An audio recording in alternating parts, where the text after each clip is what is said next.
What's up, squad? It's the 1st of March. I just finished filming the February version of this and realised I hadn't uploaded the January one. So, here it is. You're going to get two today, I guess. What's up, squad? It's your Squid. This is the first of what should have been a consistent stream and consistent playlist on my channel.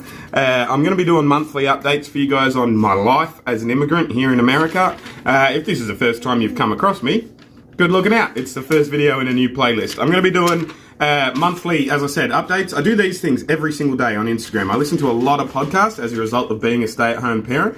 And so these are my daily little things, and I use those each day, or I use those at the end of the month and look at what consistent themes for the day were, for the month were, and I write them down, and then we chat about them at the end of the month. I am going to do a couple of clips as well, break it all up, because this might maybe potentially be a bit long. We'll see, obviously, who knows, but yeah. So you don't have to skip around and figure out what we're talking about and all that jazz. I am going to be talking about Elizabeth Holmes and the Theranos drama, Novak Djokovic and the vaccination drama, January 6th in review, Neil Young versus Joe Rogan, Andrew Yang and Mark Cuban potential presidential run, and my son's big head, and my experience with the medical system here in America as a result of him having Befi, which is B-E-F-I. I will put the thing just there. It's like benign something, something, something. The doctor called it Befi. The doctor referred to it as Befi over and over again and kept saying Befi, so I've been saying Befi as well. But yeah, like I said, that is what my son has, and I will be talking to you about that at the end of the video. It'll probably get its own clip, actually, and you'll probably get the clip before you get this long one, because it explains a bit where I've been and what I've been doing and all that sort of stuff as well. But we'll see. We'll go in order, right? The Elizabeth Holmes stuff. If you don't know who she is, that's her there. And she created this company called Theranos, right? Or Theranos, or something, right? She was trying to be the female Steve Jobs. She was trying to be this generation's like fucking tech entrepreneur, you know what I mean? And she claimed to have invented this device where you could get a pinprick, one droplet of blood, and it could test for like fucking everything, basically. Like, she didn't say everything, but it was fucking everything, basically. And it was always going to be bullshit, and it was bullshit. But the thing that I found really interesting this month in the podcast that I was listening to is that she got done for defrauding her investors. She got done for lying to people that gave her money as investors. But she was found innocent of defrauding the customer base and the customers that she chose to use. I'm going to make that more of that. Sorry, just realised I'm feeding my son and he's just finished. So pause that, bear with me. And I'm back. He's just there eating, holding his own bottle and stuff. It's great. Everything's brilliant. But yeah, I thought it was really strange that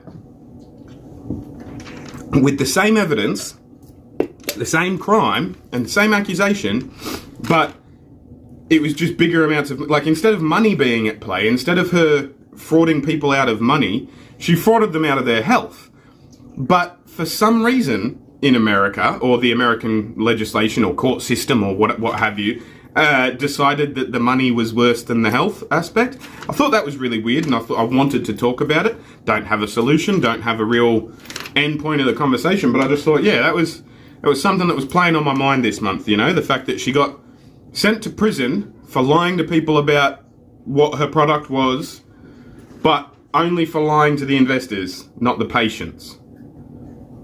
Like, make sense of that for me if you can. Cats are having World War III. I don't know if you can see that down there, but they're in the kitchen. Novak Djokovic and the vaccination debate, right?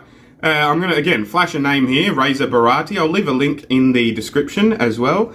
He was a guy who passed away in Australia's immigration detention centres, and he shouldn't have. He should have been provided the medical care that was necessary in order for him to survive, and he should never have got those issues to begin with. There are a number of people that have died in Australia's detention facilities through no fault of their own, as a result of seeking asylum in Australia and being genuine refugees, but the abhorrent policies of Australia preventing them from being settled into the mainland.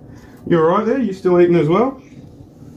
See, this is what I mean about filming with 3 kids, right? Having 3 kids and being the stay-at-home parent.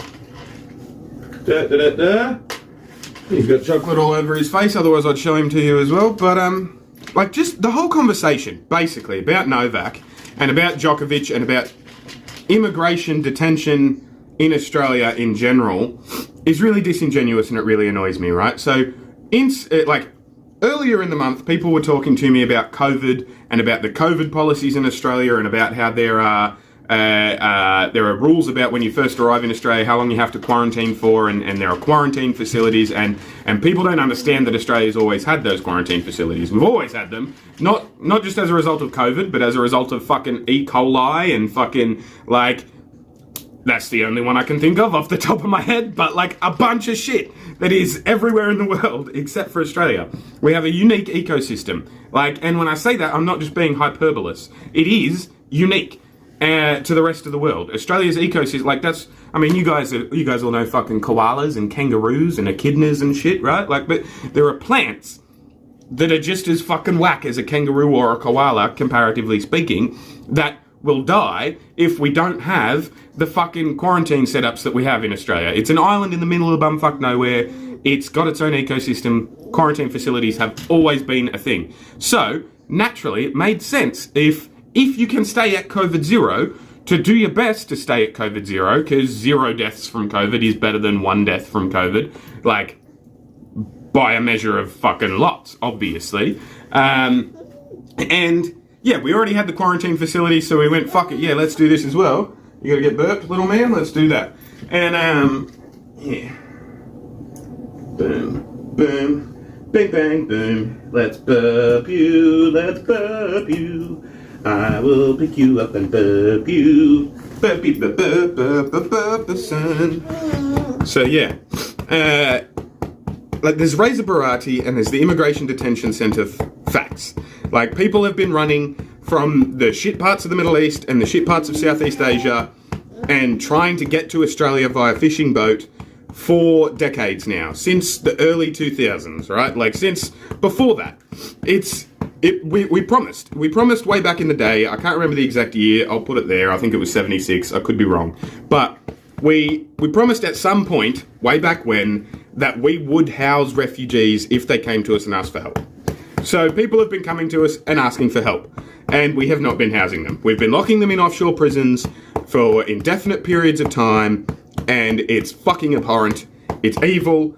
As an Australian, I left the country and said, not in my fucking name. I will not move back until those laws change. It is not something that I am proud of. It is a blight on the name of Australians. And I don't give a fuck about Novak Djokovic. I genuinely don't. Like, if you want to talk to me about Australia's immigration policies, if you want to talk to me about Australia's detention facilities, nice little burp, I don't know if you guys heard that, but if you want to talk to me about those things, I would love to have that chat. But I'm not going to talk to you about it in the context of the Australian Open, or in the context of Novak fucking Djokovic and his batshit crazy views. Like, it's been decades now. It's been decades that Australia have been fucked on immigration. And, like, better late than never. Absolutely. All right, buddy. All right. Better late than never, absolutely. But it's disingenuous and it's annoying. I'm going to pause this recording again just to get this guy situated and get the other one too. So, where was I? Yeah, Djokovic, I think, is where we were at, but I'm going to move on from that because it's just, it's a disingenuous discussion. January 6th in review, 1 year on, I feel like, I just dropped my little thing there, I feel like half the population in America looks at January 6th like it's some huge, like, fucking Holocaust-level human event, and then half of the country looks at it as if it's, like, the weather being told on the news, you know what I mean? And it's like, come here, bud. Oh, he's got chocolate all over his face. No judgment. Looks like he has a beard. But yeah, no, it's like there's no middle ground in regards to January 6th, and it's really strange to me. Like, absolutely, it was a protest that got out of hand, that turned into an insurrection at the Capitol where someone died. That's a thing. That's a big deal. Is it the same level as, like, people were talking about it as the same level as the Civil War. Like, is it the same level as the assassination of JFK, some people were saying, like, in terms of effective, like, flow-on effects and stuff? And it's like, no. It was a bunch of fucking idiots being fucking idiots, and absolutely it deserves to not just be put into the wastebasket of history. Like, we need to, like, it was the culmination of those 4 years, you know what I mean? And it's like, it's, as a historian, it's definitely something we need to remember and look back on and talk about, but we need to talk about it within the fucking context of what it was, and we need to talk about it without hyperbole. And there's just, like, I don't want to dismiss it, like half the conversation people do, and I don't want to big note it as if it was this fucking big, like, prelude to war type scenario. Like, you know the fucking government has drones, right? Like, there's no way you're storming a building and starting a war and installing your own... Like, you know the government has drones. Like, and tanks. And like, fucking shit we don't even know about that can, like, stealth and shit, you know? Like, I fucking watched a thing on the Joe Rogan's Instagram the other day of this fucking drone, this device that goes from 0 to 200 in less than a second. Just, pew, almost invisible. Cats are attacking each other. But, like, they've got all sorts of shit. There's all sorts of shit out there. You know what I mean? Like, we're not going to beat them with a couple of things we can hold in our hand as we storm the palace. Like, it's not fucking the French Revolution anymore, cunts. We're not going to be able to guillotine our way out of this shit government. We need to fucking vote our way out of it. And anyway, I think it's interesting that you can't even have a discussion about something that happened a year ago without a million people disagreeing. And so we'll move on, right, to the Neil Young versus Joe Rogan. Like, what happened? What happened to the counterculturalists of the fucking 60s and 70s, right? Like, they're all just cunts now. Yeah, I'm going to wash your face, actually, I think. Before I get to that next point, I'm going to pause it again, so... And now he's not screaming too, so that's good. That's a win. 2 babies not screaming. We're filming. We're cooking with gas. Everything's good. Where was I at? Neil Rung and Joe Rogan. Neil Young and Joe Rogan. I've said my thoughts on that again on Instagram. I post these thingies and whatnot. Check me out on Instagram. You can see each daily one, and you can, you know, get tips and advice for podcasts to listen to and stuff. And while we're here, before I get into it, give these guys a look as well. Milkman Grooming, they're awesome. They're an Australian grooming company. They do flat rate shipping to the US though as well. If you're in Australia or America, check them out. They're fucking amazing. I believe in them. That's a code. I can't remember if it's Squid or if it's Squid at, but yeah, that's my code. It'll get you a certain percentage off, either 15% or 25% off if a certain amount of people have used it. So fucking use it. It might help out all the other squad, you know what I mean? Like, do me a solid, that'll help out. I think I've been looking at myself, not at the camera. That's annoying. Sorry if my eyeballs have been annoying you. But yeah, Milkman Grooming. I just signed up for another year to be their affiliate, and I need to do better than I did last year, so help me out. Neil Young and Joe Rogan. Buddy, if you could, like, be quiet for me. You're drinking, you drink. You don't need to grunt while you do it. Here, lay down. Lay down. There we go. Okay, so yeah, I just think, in short, Neil Young's a fucking idiot, right? Like, when did the counterculturalists decide that they were going to be cancel culturalists, you know? Like, it's him, it's Joni Mitchell, it's like, it's all these old fucks that would have been raging against these machines if it was this time period ago, you know what I mean? Like, I don't understand.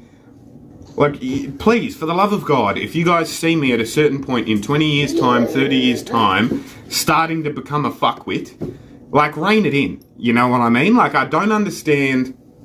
Like, it's not Joe that is the issue. It's yeah, misinformation's an issue, I'll give you that. Misinformation and malinformed people making poor choices against their own interests precisely because they're not interested. Like, 100% that's an issue. No doubt. No, not even questioning that. You guys alright? Fucking hell. The mainstream media have been going hard after Joe for a good solid 12 months. This entire pandemic they've been going at him, and it's because he makes more money than them and he's a better... he's listened to more than them, but realistically 35% of his podcast is fucking MMA. Like, he's not a news organisation. Stop treating him like one. Stop trying to hold him to the standards of a journalist. He's just some fucking dude having a chat. But anyway, Yang and Cuban is something else I wanted to talk about. I honestly think Mark Cuban will run for president, and I think he'll run in the Forward Party. This is actually sort of the thing, you know, like you guys can see it happening. Each time I try and do stuff, it's just, there's a lot going on at the moment, and I can't work as an immigrant yet, and I can't, yeah, that's not funny, bro. And his mum works, and it's just a fucking mission, you know, like being a stay-at-home parent and also trying to do the things I want to do and whatnot. And it's been pretty hard, especially with his brother, like not him, his little brother Apollo. We'll do that actually. We'll skip the fucking Rogan and chat because it's overdone anyway. So, his brother has Beffy, which is this. I can't remember what the name is. It's benign extra-axial something fluid intake or something. I don't fucking know. Long story short, it's too much fluid gets made in his brain. Well, not too much.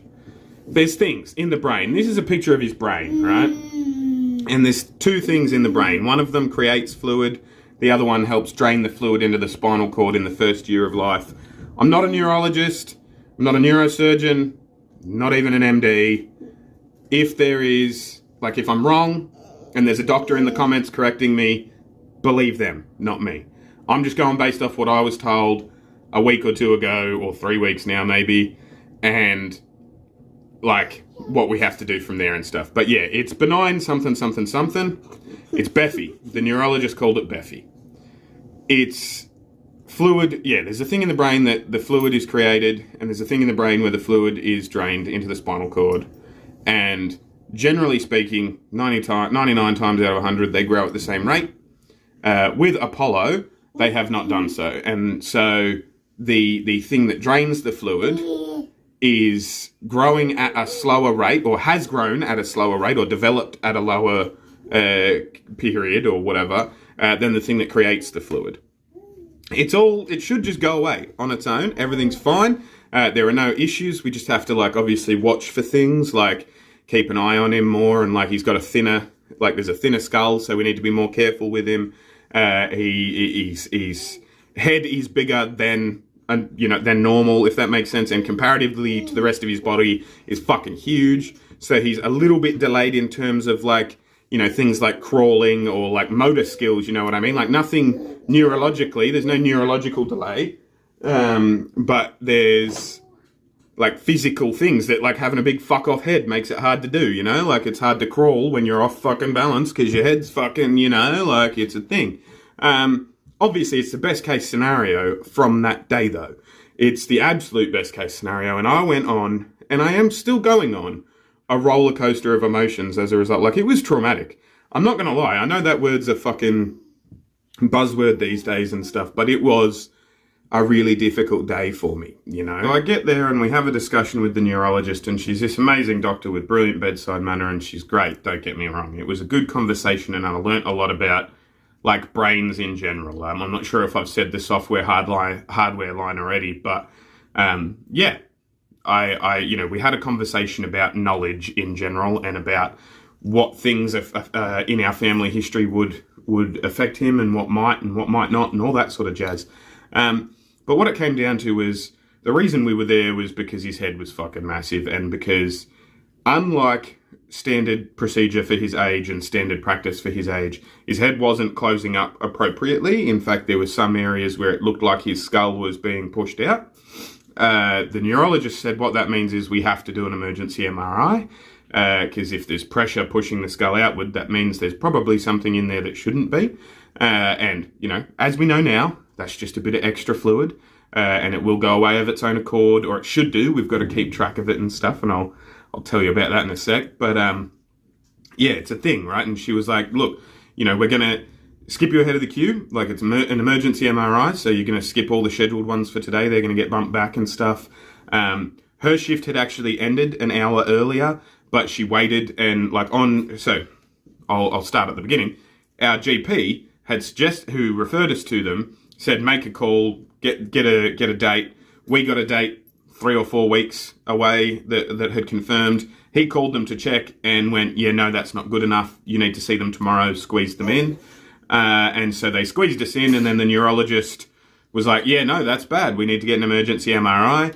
And so, like, I'd filled out all the details. I spoke to her about it. She said there's a very real possibility that there's a tumour in there causing the pressure of the skull and causing the skull to be wider and everything. Told me to prepare for cancer. Told me to prepare for a tumour and for all sorts of different horrible, awful things. And it ended up being Beffy, which is best case scenario, you know what I mean? If you could be quiet, that would be excellent. I just turned your show back to mute so I could keep filming. Please don't do this to me now. That's kind of frustrating. It's been a while. And look, I'm not gonna lie to you. It was really, really jarring. I'm gonna pause this and get back to you while you're asleep. When he's asleep. All right, I give up. He can just watch Coco Melon. I'll come in here quickly and tell you the rest. It was pretty full on, right? Like, I'm not gonna lie. She told me to prepare for cancer. Told me to prepare for a tumor. Said that, more often than not, it's just a bit of fluid. It could be Beffy, blah blah blah. But to be prepared, it could be cancer. We need to figure it out. We went down to the MRI place, and just before we were going in to get the MRI done, I got whisked away into this fucking room to talk about insurance. I paused the video because I was like, I don't know how to word this right without pissing some people off, right? But as someone who has grown up with universal healthcare and as someone who has always had universal healthcare in his lifetime, and never had to worry about that sort of thing. Like, my wife and I joke about it a lot, about the fact that I am just medically ignorant. I've never had to Google a symptom in my life. I've never had to wonder, oh, what's this? What's that? Do I have to argue with somebody about whether that'll be approved or not? Like, I've just gone to a doctor. They've told me what the issue was and how to fix it, and I've fucked off back home again. That's my life. I've never had that stress. I've never had that worry. I have been afforded the privilege of growing up in a country where its citizens all pull their wealth and figure that shit out and have done for a generation. And so I moved to America, which is supposed to be the greatest country in the fucking world, right? Supposed to be the pinnacle. We are the be all and end all in America. American exceptionalism, right? I leave a room where a neurologist tells me my 7-month-old might have fucking brain cancer, and before we can get an MRI to see if that's the case, I'm whisked into a room to talk about fucking money. Like, it made me not want to be here. And that's, at the end of the day, that's what it was. It made me not want to be here. I was really, and I mean, it was hard being there on my own, having to navigate the whole situation, like, in general, as a parent, seeing your 7-month-old strapped to a fucking gurney so that he can be MRI'd because he's a baby and can't move. Like, as I said before, it's fucking traumatic, man. Like, it's 100%, it's traumatic. And to move from one room where, hey, your son might have cancer, before we figure that out, though, like, let's have a chat about how you're gonna pay for us to figure out if he does or not. Because, like, and it's like, he's covered. He's got insurance. My wife's job has insurance, but he was covered anyway through Medicaid and Fidelis or something. Like, we live in New York. Like, we live in a blue state, thankfully. So he's probably never gonna go uninsured like I am at the moment, you know what I mean? Like, that's not a thing that he'll have to worry about as a result of him being a New Yorker. If he'd been born in one of the states that doesn't, believe in Medicaid and all that sort of stuff, then that wouldn't be the case. But I don't know enough about that I don't know enough about insurance in general. And as a parent, it was very, very stark to me. My ignorance was very apparent. And I don't know how to fix it. You know what I mean? I don't even know where to begin. Hey, Molly. And it was really frustrating. Like, I got pulled into this room and we start talking about insurance and we start talking about payment details and, like, what I would do in a similar situation and stuff. And, like, the guy said to me, like, oh, how you holding up? How you doing? Like, all chirpy and chipper. And, like, you guys know me. I couldn't help myself. I stopped and I said, look, to be honest with you, mate, it's pretty fucking jarring that I've just come out of a room with a neurologist talking about my son's fucking potential brain cancer, and I have to come into a room to talk to you about money first. Like, isn't this the best country in the world, right? It's fucking great at the moment for my mental health. It's like fucking, greatest country in the world, my ass, 46th in infant mortality, and it's bullshit like that. And we could be doing so much better here, you know, than we are. And it's points like that where I go, what the fuck, man? You know, like, and it was because I wasn't handling it well, and it's because of circumstances and contexts that are out of their control as doctors and receptionists and MRI machinists and whatnot. But yeah, it was really hard. We got I was about to say, we got the picture of his brain. I've got it here somewhere, but I will have already put it up. I'll find it and put it there. It's a good result. Beffy is the best possible result after having to get to that point for an emergency MRI and a doctor waiting back over a shift to tell you and make sure and stuff. Like, it's not that bad at the end of the day. We just need he needs another MRI in 6 months to see if it's balancing out or if it's getting worse and stuff. Or better, you know, like, it's a thing. We need to make sure, like, pay a little bit more extra attention to him than we normally would, because his skull is thinner than a normal skull of kids his age. So he's going to be trying to be doing more things without that protection. If it stays at the rate that it's going now, he might have to wear a helmet for a little bit. But it's not going to affect him later on in life. There are... It's funny, you can Google it and stuff, and there are all sorts of different studies and stuff, and there are potential links between Beffy and autism. And, like, I don't give a fuck. Like, at the end of the day, I'd rather my kid be autistic than dead. It's the whole vaccination argument as well. Like, autistic to me, like, I've worked in disability care, and I've worked in as a school learning support officer, which is like a teacher's aide. Like, I've worked with a lot of kids with autism. My nephew has autism. Like, autism to me isn't bad. It's not a bad thing, you know? Of course, I'm getting a phone call as I film. Bear with me. Always my luck, right? Always my luck. This is... I promise, these immigration diary videos will get easier and will get made better and stuff. I just got to get better at time management, evidently. But yeah, it was a whole thing, and it was really hard. And I've been battling mentally this month. I'm not gonna lie, you know, like, I've been lonely. I've been questioning, like, if it was the right decision to have kids. Like, because if he'd been diagnosed, like, if he had a tumor, or like 46th in infant mortality. Like, hey Google, where does America rank for infant mortality in the world? 33 out of. On the website, America's Health Rankings. 33, they just said, but the article I read said 46. And it's like, that's just not fucking good enough. At the end of the day, I don't even know what Australia is, but we're in the United fucking States of America. We should be number fucking 1 for infant mortality. What is a higher priority than that?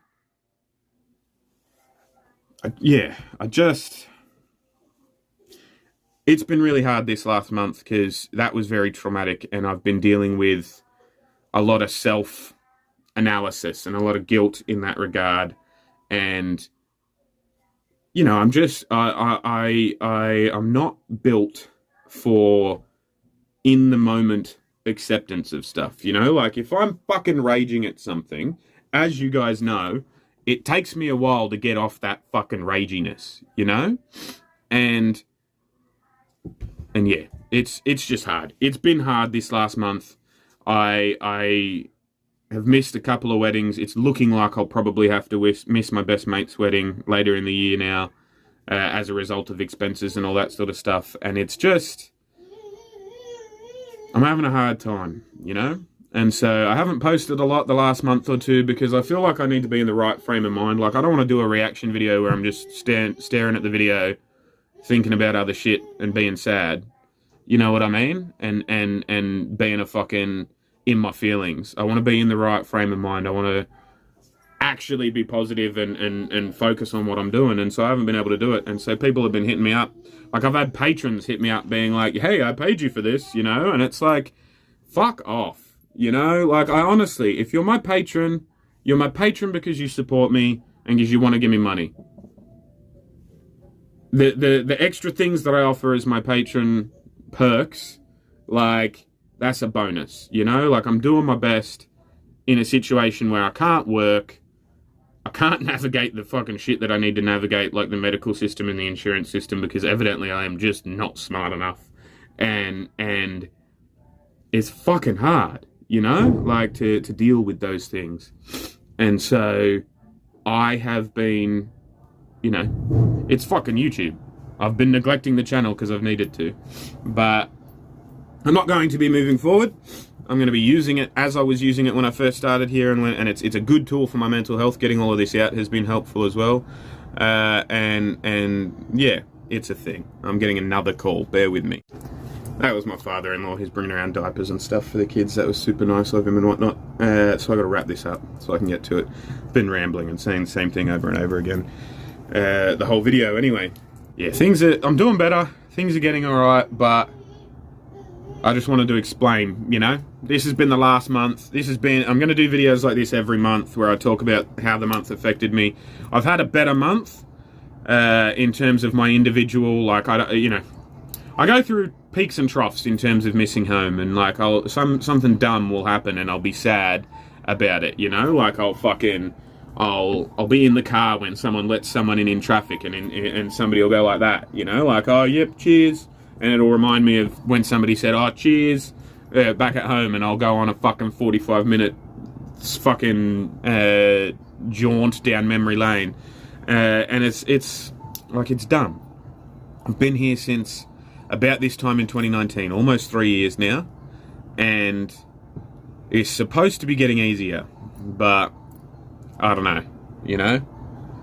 It's like you mourn the fucking shit that doesn't exist or didn't even exist to miss. It's weird. It's hard to explain, you know, like the fucking, you know, watching my sons throw a football around, like that's amazing and that's brilliant, but like I'm mourning the sons that were hand passing an Aussie rules ball in my head that never existed and will never exist because my sons are American. And that's a good thing. That's not a bad thing. You know what I mean? Like, I love them with every fiber of my being, but it's like, it's hard. It's a hard dichotomy, and seeing firsthand the medical system here in America, even in the bluest of blue states in New York, cunt's fucked and needs to change. Like, it needs to change. And if you're the type of person that doesn't think that medicine is a right and doesn't think that medical care is a right, you're a fuckwit. Hit unsubscribe. Like, at the end of the day, don't care. I'm more than willing to have a discussion about a bunch of stuff, but if you think money is the difference maker between people, whether they should be healthy or not, if you think that you should have to pay for medical care, you're a fuckwit. I don't care if you disagree. I don't care if I lose 75% of my subscribers. Universal healthcare is what rational, sane societies do.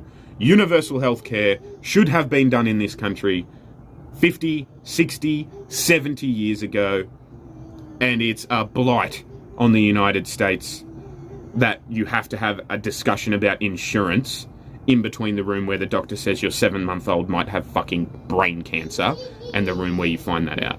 That is fucking abhorrent. I'll get back to the reaction videos soon, I guess. I'll see you guys when I look at you. You'll see me when you look at me. Thanks for watching.